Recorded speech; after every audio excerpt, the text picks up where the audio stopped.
ഈ കുഞ്ഞ് ചുവന്ന ചീരത്തൈകളെല്ലാം എങ്ങനെയാണ് താനെ മുളച്ചുണ്ടായെന്ന് അറിയണ്ടേ. ഒരു വലിയ ചീര ഉണ്ടായിരുന്നു. ആ ചീര പൂവിട്ടപ്പോൾ നിറയെ വിത്ത് പോലെ ആയി. അങ്ങനെയാണ് ഇതെല്ലാം ഉണ്ടായത്. ഇതൊരു പൂഴി നിറച്ച ചെടിച്ചട്ടിയാണ്. മുമ്പ് കൂർക്ക കൃഷി ചെയ്തിരുന്നതാണ്. അതിലും ഉണ്ട് കുറേ ചുവന്ന ചീര തൈകൾ. ഇതും മറ്റൊരു പൂഴി നിറച്ച ചെടിച്ചട്ടിയാണ്. ഇതെങ്ങനെയാണ് ഇതൊക്കെ ഉണ്ടായെന്ന് വെച്ചാൽ, ഞാൻ ആ ചീര ഉണ്ടായിരുന്നു എന്ന് പറഞ്ഞു, വലിയ ചീര. അപ്പോൾ അതിൽ കുറേ അധികം ശീലങ്ങളൊക്കെ ഉണ്ടായിരുന്നു. അപ്പോൾ ഞാനതൊരു വലിയ ചെടിച്ചട്ടിയിലേക്ക് കയറ്റി വെച്ചു. അപ്പോൾ കുറേ വിത്തുകൾ ആ ചെടിച്ചട്ടിയിൽ വീണിട്ടുണ്ടാവും. പിന്നെ കാറ്റത്ത് കുറച്ച് വിത്ത് പറക്കാൻ സാധ്യത ഉണ്ടെന്ന് കരുതി ഞാൻ അതിന് ചുറ്റിലും 2-3 ചെടിച്ചട്ടികളും കൂടെ വെച്ചു. അപ്പോൾ എല്ലാറ്റിലും കുറേശ്ശെ വിത്ത് വീണോട്ടെ എന്ന് വിചാരിച്ചിട്ട്. അപ്പോൾ വിചാരിച്ച പോലെ തന്നെ എല്ലാ ചെടിച്ചട്ടികളിലും കുറേ കുഞ്ഞ് ചീരത്തൈകൾ വന്നു. അപ്പോൾ ഇനിയൊരു പ്രശ്നം, ഇത് വളരെ അടുത്തടുത്താണ് വന്നിരിക്കണേ. അപ്പോൾ അത് മൊത്തം വളരാൻ പറ്റില്ല, കുറച്ച് പറിച്ച് നടേണ്ടി വരും. പക്ഷേ പറിച്ച് നടുമ്പോൾ വളരെ അടുത്തായതുകൊണ്ട് വേര് കേടുവരാനും സാധ്യതയുണ്ട്.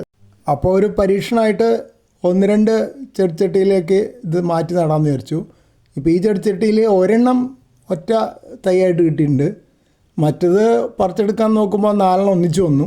എന്നായിരിക്കട്ടെ, 4 ഒന്നിച്ച് വളരട്ടെ എന്ന് കരുതി അതും അങ്ങോട്ട് കുഴിച്ചിട്ടു. ഇതിലും അതുപോലെ തന്നെയാണ്, ഒറ്റ തൈയായിട്ട് പറിച്ചെടുക്കാൻ പറ്റുന്നില്ല. വേര് കേടുവരുമെന്ന് വിചാരിച്ചിട്ട് ചെറിയ കുമ്മായ കത്തി കൊണ്ട് കുറച്ച് ഏറ്റവും കുറവ് തൈകൾ സ്കൂപ്പ് ചെയ്തെടുക്കുക ചെയ്യുന്നത്. എന്നിട്ട് ചെടിച്ചട്ടിയിൽ നടും. ഇനിയും ഇതിൻ്റെ ശേഷവും കുറേ കൂടെ നട്ടിട്ടുണ്ട്.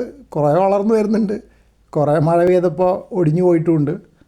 അതൊക്കെ ഒരു 6-7 ചെടിച്ചട്ടികളിൽ ഇവിടെ വളരുന്നുണ്ട്. അപ്പോൾ അതൊക്കെ ഇനി എന്താ ചെയ്യേണ്ടതെന്നറിയില്ല. എന്തായാലും മുഴുവൻ വളർത്തിയെടുക്കാനുള്ള സ്ഥലവും ഇല്ല, ചെടിച്ചട്ടിയില്ല, ഒന്നുമില്ല. അപ്പോൾ അതിലൊരു 10-25 എണ്ണെങ്കിലും വളർന്ന് കിട്ടിയാൽ അത്യാവശ്യം കുറച്ച് കാലത്തേക്കുള്ള ചുവന്ന ചീര കിട്ടും.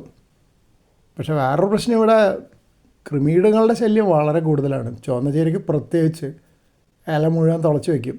എന്നാലും ഒരു സന്തോഷമുണ്ട്, കുറേ അധികം ചുവന്ന ചീര തൈകൾ ഇവിടെ തന്നെ ഉൽപ്പാദിപ്പിച്ചാണല്ലോ ഇവർ.